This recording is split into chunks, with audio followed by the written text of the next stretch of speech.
प्रचलित लोक कथा के अनुसार एक आश्रम में गुरु और शिष्य खिलौने बनाते थे।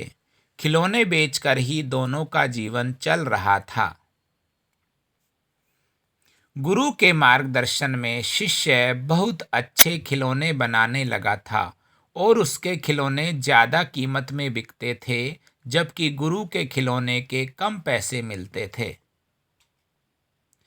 फिर भी गुरु उसे रोज यही बात कहते थे कि बेटा, और मन लगाकर काम करो, काम में अभी भी पूरी कुशलता नहीं आई है।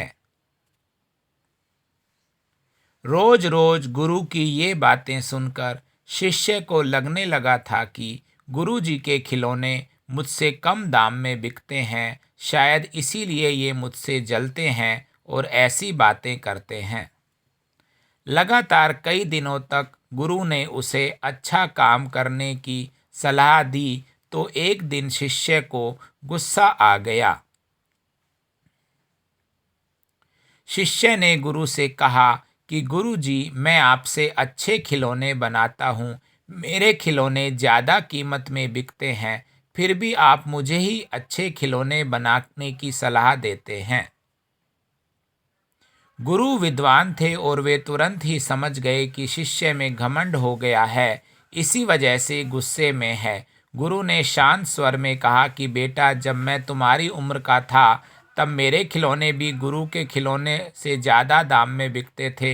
एक दिन मैंने भी तुम्हारी तरह ही मेरे गुरु से यही बातें कही थीं। उस दिन के बाद गुरु ने मुझे अच्छी सलाह देना बंद कर दिया और मेरी कला का विकास नहीं हो पाया। मैं नहीं चाहता कि तुम्हारे साथ भी वैसा ही हो जो मेरे साथ हुआ।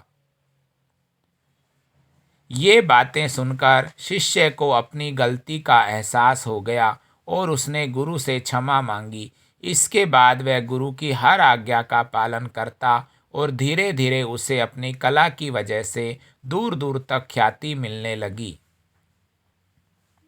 इस प्रसंग की सीख यह है कि हर हाल में गुरु का पूरा सम्मान करना चाहिए और गुरु की दी हुई सलाह को गंभीरता से समझना चाहिए और उसी के अनुसार काम करना चाहिए।